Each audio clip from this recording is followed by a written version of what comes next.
ఈ ప్లాట్ఫామ్ గారిని ఇక్కడెవరు కూర్చొనిచ్చారు? బయటికి పోరా అని టేబుల్ దగ్గర కూర్చుని డిన్నర్ చేస్తున్న ఆకాష్ని ఆవేశంగా తిట్టింది మీరా. సిటీలోని లగ్జరియస్ మ్యాన్షన్లో జరుగుతున్న ఒక ఫ్యామిలీ ఫంక్షన్ మొత్తం సెలబ్రిటీ గెస్ట్స్తో నిండిపోయింది. అనంత్ అంబానీ ప్రీ వెడ్డింగ్ ఈవెంట్కి ఏమాత్రం తీసిపోని ఆ ఫంక్షన్లో తన భర్తను మీరా అవమానించడంతో పక్కనే ఉన్న ఐశ్వర్య కోపంగా పైకి లేచి, హోల్డ్ యూర్ టంగ్ మీరా, నోటికి ఎంతొస్తే అంత అనేడివినా? నీ బావగా నువ్వెప్పుడూ నా హస్బెండ్ని గౌరవించలేదు. కనీసం మనిషిగా అయినా ట్రీట్ చేయలేవా? నువ్వు నా చెల్లెవని చెప్పుకోవడానికి అసహ్యంగా ఉంది అని లెఫ్ట్ అండ్ రైట్ ఇచ్చేసింది. ఏదో ఇష్యూ జరుగుతుందని గమనించి మీరా హస్బెండ్ వివేక్ అక్కడికొచ్చి, మొగుడిని బాగానే వెనకేసుకొస్తున్నావు ఐశ్వర్య. ఇంత గ్రాండ్గా జరుగుతున్న ఈవెంట్లో ఒక ప్లేట్ ఫుడ్ కాస్ట్ నీ హస్బెండ్ 2 నెలల శాలరీ తెలుసా? ఇలాంటి అనాకాని వెధవని పెళ్లి చేసుకునేదే కాకుండా మాకు లెక్చర్లు ఇస్తున్నావా అని అన్నాడు. ఐశ్వర్యకి కోపం కట్టలు తెంచుకోవడంతో, వివేక్, నువ్వు లిమిట్స్ క్రాస్ చేస్తున్నావు అంటూ చెయ్యెత్తి కొట్టడానికి సిద్ధపడింది. మీరా కూడా అంతే ఆవేశంగా, స్టాప్ ఇట్ ఐషు, నా హస్బెండ్ని అనే రైట్ నీకు లేదు. పెళ్ళైన తర్వాత కూడా విడివిడిగా ఉంటున్న మీ ఇద్దరూ అసలు భార్యాభర్తలే కాదు అని పక్కకు తిరిగి, సెక్యూరిటీ, కాసేపట్లో మినిస్టర్ గారు ఇక్కడికి వస్తున్నారు, ఈ చెత్తని బయటికి తోసి పడండి అని ఆర్డర్ చేసింది. వెంటనే 2 సెక్యూరిటీ గార్డ్స్ వచ్చి డిన్నర్ చేస్తున్న ఆకాష్ని పైకి లేపి 2 చేతులు వెనక్కి విరిచి పట్టుకుని విసురుగా మ్యాన్షన్ బయటికి తీసుకువెళ్లబోయారు. అప్పుడే పెద్దగా సైరన్ శబ్దం చేసుకుంటూ మినిస్టర్ కాన్వాయ్ అక్కడికొచ్చి ఆగింది. ముందు వరుసలో ఉన్న కార్ నుంచి మినిస్టర్ కిందికి దిగ్గానే దాదాపు 10 కార్లలో నుండి ఆర్మ్డ్ కమాండోస్ ఎస్కార్ట్గా బయటకు దిగారు. మీరా తన హస్బెండ్తో కలిసి మినిస్టర్కి వెల్కమ్ చెప్తూ ఉండగా దూరంగా సెక్యూరిటీ వాళ్ళు తీసుకువెళ్తున్న ఆకాష్ని చూసి మినిస్టర్ షాక్ అయ్యాడు. వెంటనే ఆకాష్ దగ్గరికి వెళ్ళి, ఆకాష్ గారు, మీరేంటిక్కడ? నేను చాలా రోజులుగా మీ అపాయింట్మెంట్ కోసం ట్రై చేస్తున్నాను. అసలు ఇక్కడ ఏం జరుగుతుంది అని సెక్యూరిటీ వాళ్ళ వైపు చూస్తూ అడిగాడు సెంట్రల్ మినిస్టర్.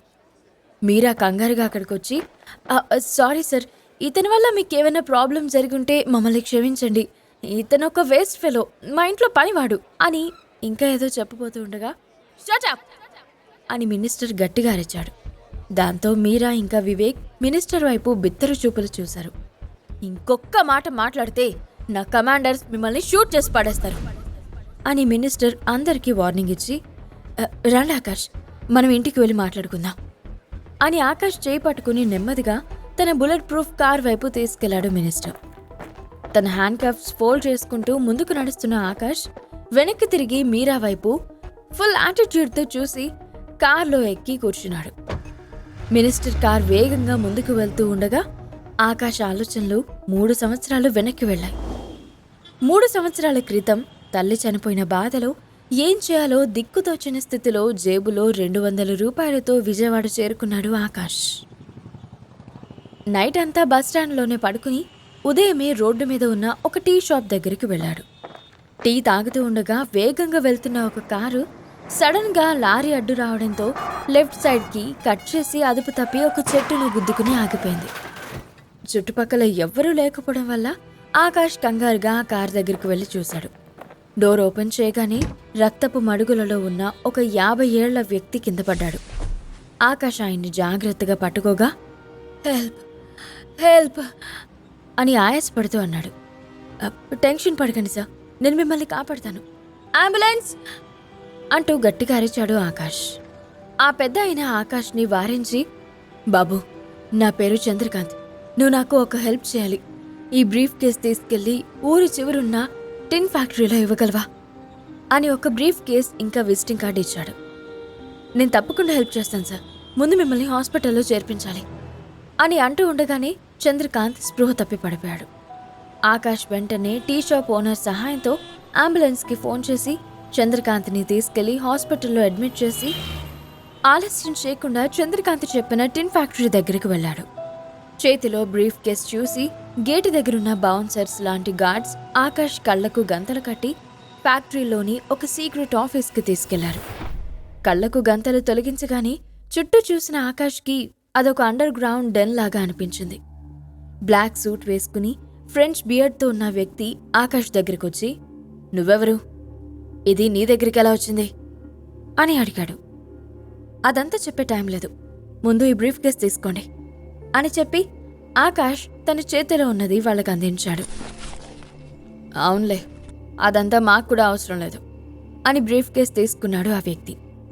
నేనిక వెళ్తాను అని ఆకాష్ అనగానే ఇద్దరు గార్డ్స్ మళ్ళీ అతని కళ్లకు గంతలు కట్టబోయారు. ఈ బిల్డప్ అంతా అవసరమా అని ఆ గార్డ్స్ని అడిగాడు ఆకాష్. ముందు నుంచే వారి ప్రవర్తన ఆకాష్కి అనుమానంగా అనిపించింది. వచ్చిన పని అయింది కదా, కామ్గా చెక్కి సంబంధం లేని విషయాల్లో కల్పించుకోవాలని చూస్తే నీకే ప్రమాదం అని ఫ్రెంచ్ బియర్డ్ వ్యక్తి వార్నింగ్ ఇచ్చాడు. ఇద్దరు గార్డ్స్ ఆకాష్ కళ్లకు గంతలు కట్టి మళ్లీ వచ్చిన దారిన తీసుకువెళ్లడం ప్రారంభించారు. అప్పుడే ఆ గది వెనక నుంచి అంటూ ఒక మూలుగు వినిపించింది. ఆకాష్కి అనుమానం మరింత బలపడ్డంతో కళ్లకున్న గంతలు తొలగించాలని చూశాడు. వెంటనే ఒక గార్డ్ అతని చెయ్యి వెనక్కి వంచాడు. ఆకాష్కి ఏదో తేడాగా అనిపించి బలంగా చెయ్యి విదిలించగానే ఆ గార్డ్ గాలిలో గుండ్రంగా తిరిగి కింద పడ్డాడు. అది గమనించి పక్కనున్న మరో గార్డ్ పిడికిలు బిగించి ఆకాష్ ముఖంపై పంచ్ చేయాలని చూశాడు. వేగంగా వచ్చిన అతని చేతిని గట్టిగా పట్టుకుని పక్కకి వంచి కడుపులో గుద్దాడు ఆకాష్. దానితో ఆ గార్డ్ దూరంగా వెళ్లి ఒక ఖాళీ డబ్బాకి గుద్దుకుని కింద పడ్డాడు. ఆకాష్ ఏమీ ఆలోచించకుండా మూలుగుతూ వినిపిస్తున్న వైపు వెళ్ళగా అక్కడ ఒక డోర్ కనిపించింది. బలవంతంగా డోర్ బద్దలు కొట్టి లోపలికి వెళ్ళాడు. లోపల ఒక అందమైన అమ్మాయి తాళ్లతో కుర్చీకి బంధించబడి ఉంది. ఆమె అరుపులు బయటికి వినపడకుండా నోట్లో గుడ్డలు కుక్కారు. ఆకాష్కి వెంటనే సిట్యుయేషన్ అర్థమవడంతో అక్కడున్న నలుగురు రౌడీల్ని పచ్చడి కింద కొట్టి ఆ అమ్మాయిని సేవ్ చేసి బ్రీఫ్ కేస్ తీసుకుని బయటకొచ్చాడు. అసలెవరు నువ్వు? మా డాడీ ఎక్కడున్నారు అని బయటకొచ్చిన తర్వాత ఆకాష్ని అడిగింది ఆ అమ్మాయి. టెన్షన్ పడకండి, మీ డాడీకి ఏం కాలేదు అని జరిగిందంతా ఆమెకి వివరంగా చెప్పాడు ఆకాష్. నేను వెంటనే మా డాడీని చూడాలి అని కంగారుగా అంది ఆ అమ్మాయి. ఆకాష్ అటుగా వెళ్తున్న ఒక కార్ని లిఫ్ట్ అడిగి ఆ అమ్మాయితో పాటు హాస్పిటల్కి చేరుకున్నాడు. దారి మధ్యలో తన పేరు ఐశ్వర్య అని, ఆమె చంద్రకాంత్ కూతురు అని తెలుసుకున్నాడు. హాస్పిటల్కి రీచ్ అవ్వగానే ఐశ్వర్య హడావిడిగా రిసెప్షన్ దగ్గరికి వెళ్ళి ఎంక్వైరీ చేసి డాక్టర్ దగ్గరకు వెళ్ళి, మా డాడీకి ఎలా ఉంది డాక్టర్ అని అడిగింది ఐశ్వర్య. నో ప్రాబ్లం, ఇప్పుడు ఆయన సేఫ్గానే ఉన్నారు.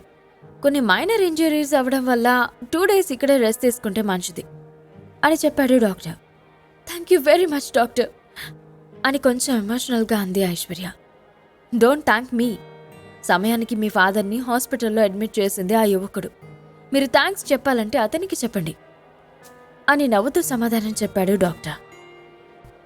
ఆకాష్ అక్కడ కనిపించకపోవడంతో, ఇంతకుముందు నాతో ఒక అబ్బాయి వచ్చాడు కదా, అతనెక్కడున్నాడు అని అడిగింది. తెలియాలంటే ఇప్పుడే పాకెట్ FM ఇన్స్టాల్ చేసుకుని ద బాస్ స్టోరీతో పాటు ఎన్నో ఆసక్తికరమైన కథలను వినేయండి.